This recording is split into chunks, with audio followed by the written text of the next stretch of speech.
He entendido que el apóstol Pablo, cuando escribe el libro de los Romanos, realmente él está sentado en una asamblea compartiendo el tesoro de la salvación que le fue revelado a él, a sus compatriotas, a sus paisanos, los judíos que viven en Roma.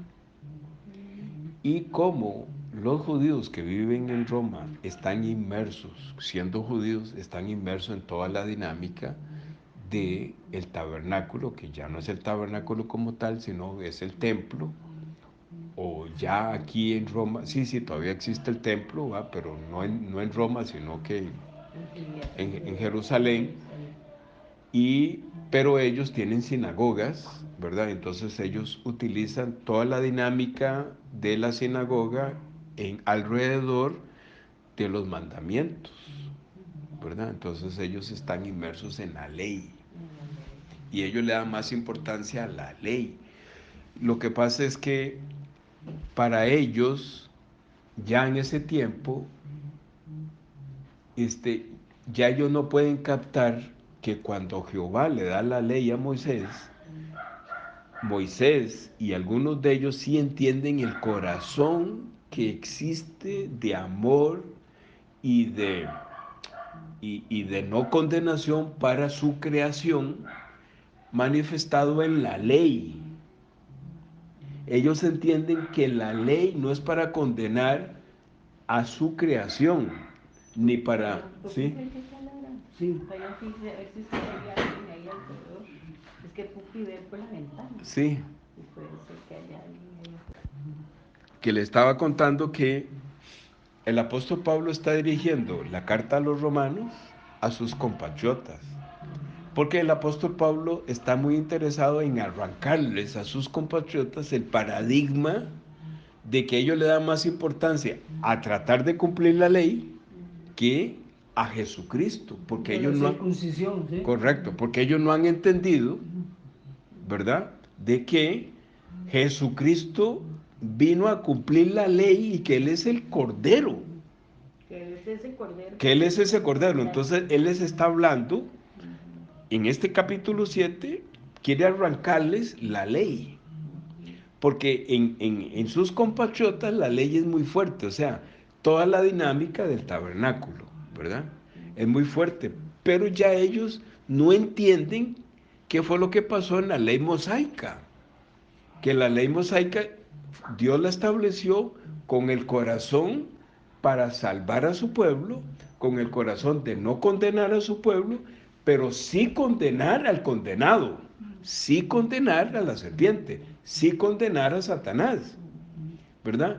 Y nunca en el corazón de Jehová, cuando da la ley, la da para que su pueblo la cumpla, sino que la da para que su pueblo tenga la oportunidad de ver un documento que les permita a ellos ver espiritualmente qué es lo que los domina a ellos.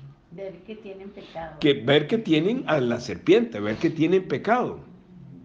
Entonces el apóstol Pablo está sentado explicándole a ellos y posiblemente en la mesa hay discusión porque él les pregunta y contesta. Él les pregunta y de una vez él contesta, ¿verdad? Porque posiblemente le preguntan cosas a él. Entonces él, para poderles explicar, les hace una pregunta, pero él también contesta. Entonces él está hablando de que la ley ya la cumplió Jesucristo. Él quiere arrancarles todo eso. Lo bonito de todo esto es que esto es aplicable a nosotros en este tiempo en que estamos, porque aunque yo haya nacido de nuevo o en condición de no nacido de nuevo, siempre hay una ley que está intrínseca en nosotros, que es muy fuerte en nuestro cuerpo. ¿Cuál es esa ley? Que la adquirimos desde niño, en la familia, en el seno. Usted se porta bien, porque si no se lo lleva Satanás, o si no, si se muere se va al infierno. Y la Iglesia Popular nos metió eso, y el catolicismo nos metió eso. Nos metió una ley, que no es la ley mosaica, pero nos metió una ley, ¿verdad? Y si vamos a la escuela y si vamos al colegio, sí, existe una ley. Y también existe la conciencia que nos acusa, que es una forma de ley. Entonces el apóstol Pablo quiere identificar el tema de la ley diciendo que entre tanto nosotros estemos vivos en este cuerpo, somos esclavos de la ley. Porque la ley nos mete bajo el pecado. O sea que Satanás nos domina a nosotros. Porque Satanás está en las partes altas y está dominando a la humanidad.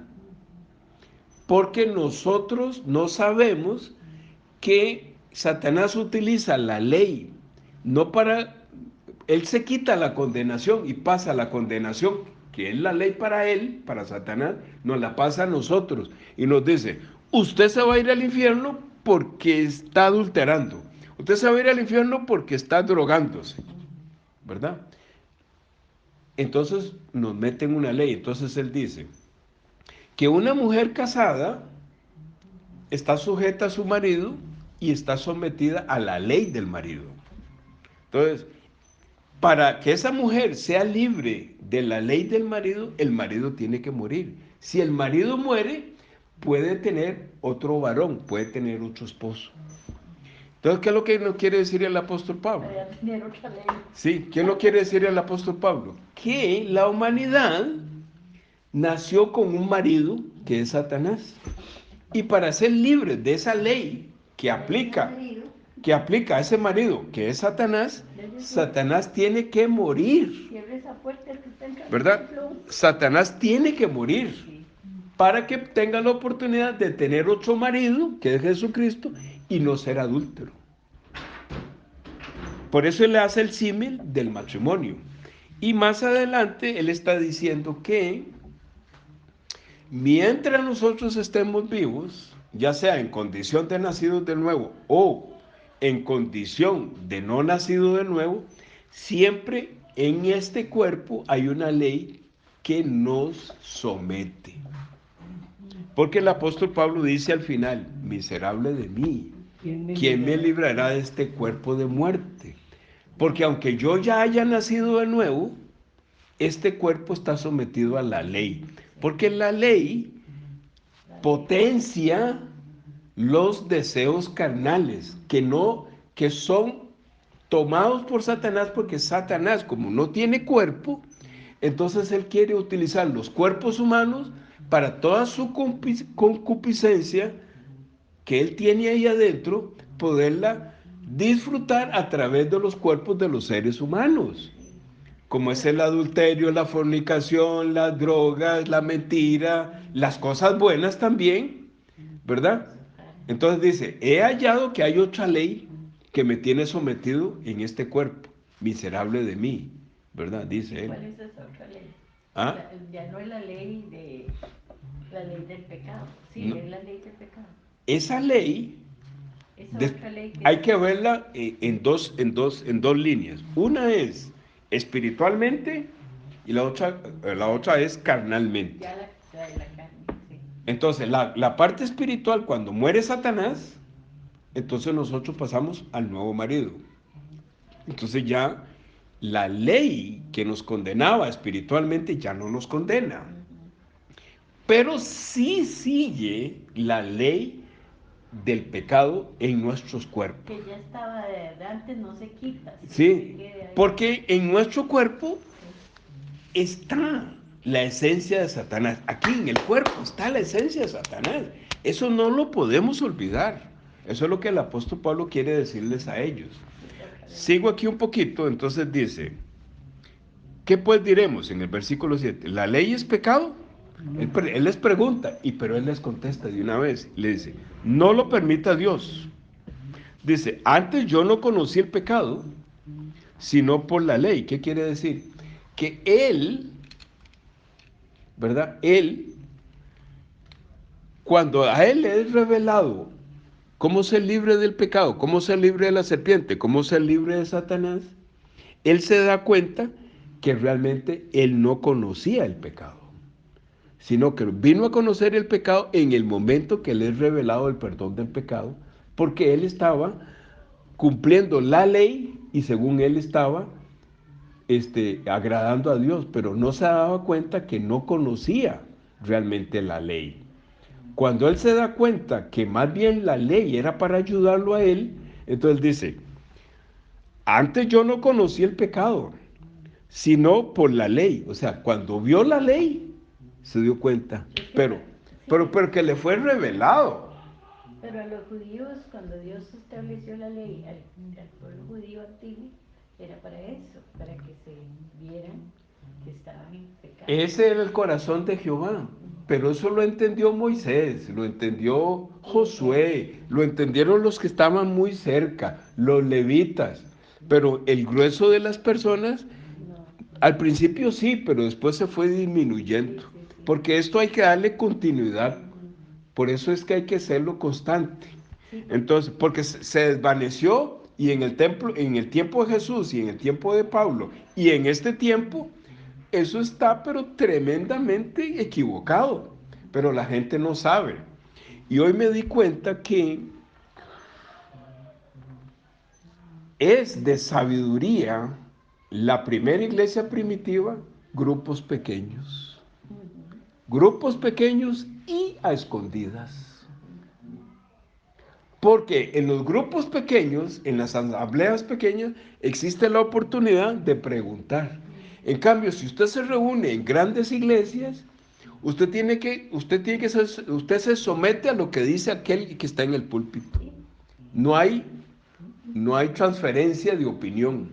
Que ahí hay, digamos, si ese pastor tiene el corazón, ¿verdad?, de Jesucristo para transmitir el evangelio, entonces no hay ningún problema. bien. No hay ningún problema. El problema es que eso no sucede así porque el ego es muy fuerte. Y siempre usan para manipular. Claro, siempre para manipular. Entonces dice, antes yo no conocí el pecado, dice Pablo. Lo bonito de Pablo es que él mismo se pone como ejemplo. Él no les dice a ustedes, No. él mismo. Entonces él suaviza la reunión, no los acusa, sino que les da a entender, si el apóstol Pablo era así, yo también, debo ser peor, ¿va? Dice, yo no conocí, sino por la ley, porque tampoco conociera la concupiscencia, si la ley no hubiera dicho, no codiciarás. Utiliza la concupiscencia. La palabra concupiscencia está muy relacionada a actos íntimos, secretos, muy, muy oscuros. Y la concupiscencia está en nosotros. Está en nosotros. Significa ser cómplice de la tentación. Sí, correcto. Pero Qué está en bonito. nosotros la concupiscencia. Está en nosotros, ¿verdad? La cosa es que ¿Cómo es concupiscencia? Es hacerme cómplice de la tentación. Hacerme cómplice de la tentación. Porque Satanás nos tienta. Ajá. Y si ya Él nos tienta, ¿por qué? Porque él no tiene cuerpo y él quiere saber qué es drogarse. Entonces, él nos tienta y nosotros aceptamos la tentación ya ahí caemos. y ya caemos, ¿verdad? Pero la concupiscencia está en el ser humano. Es como esa debilidad o algo así. La concupiscencia es un sinónimo también de pecado. Ser concupiscente es Pero es que una señal inequívoca de que Satanás nos está dominando. Ajá. Porque ¿a dónde es que dice en Santiago y la concupiscencia da a luz su no sé qué? Pero habla de la concupiscencia como una cosa que es innata en nosotros, que está dentro del cuerpo humano. Pero si yo le doy libertad a la concupiscencia, esa concupiscencia se transforma en pecado. Sí, correcto. Para mí. Pero si esa está ahí, si yo decido, o no sé si... Es que nosotros, o sea, estamos vendidos, o sea, nosotros no tomamos decisión. Es tan fuerte, es tan fuerte los deseos de la carne, porque vea lo que dice el apóstol Pablo, dice en el versículo 9. Así que, a propósito de eso, yo sin la ley vivía en algún tiempo. Ve, él dice, yo vivía, ¿verdad? Él se pone primero, dice, mas venido el mandamiento, el pecado revivió y yo morí. Mas venido el mandamiento, ¿de cuál mandamiento está hablando? del primer mandamiento. ¿Cuál es el primer mandamiento? Amar a Dios. No, ¿Cuál es? no comerás del árbol del conocimiento del bien. Ese es el primer Ah, mandamiento. pero entre los de 10 no está eso. No, No, no, pero es el primer mandamiento. es el primer mandamiento. No, es cierto. Entonces de aquí dice, mas venido el mandamiento, el pecado revivió y yo morí. Entonces él se pone en el caso de Adán. ¿Mm? Y sí, estaba... Él recibió el mandamiento como Adán, ¿verdad? Y aceptó el conocimiento del bien y del mal. Y entonces, ¿qué pasó? Dice, revivió, el pecado revivió. ¿Qué significa? Que en su cuerpo, él no sabía que en su cuerpo estaba el pecado, pero él no lo sabía. Pero cuando él se dio cuenta que por conocer el bien y el mal, él hizo que Satanás, que estaba en su cuerpo, reviviera. Y como él revivió, dice, yo morí, porque, ¿qué dice en Génesis 2? Ciertamente morirá. Morirás. Aunque ellos pensaban que no había muerto. Por esa razón yo digo aquí que más venido el mandamiento, por eso yo voy a Génesis 2, porque ese yo morí. Por esa razón es que yo conecto esto. Bueno, yo no lo conozco, no lo conecto. La palabra que Dios pone en mi boca me trae esa conexión, Claro. ¿verdad? Entonces, El primer mandamiento. dice Jenny que están por el Café París. Bueno, Hasta ahí arriba. sí, entonces dice, voy a parar este audio aquí.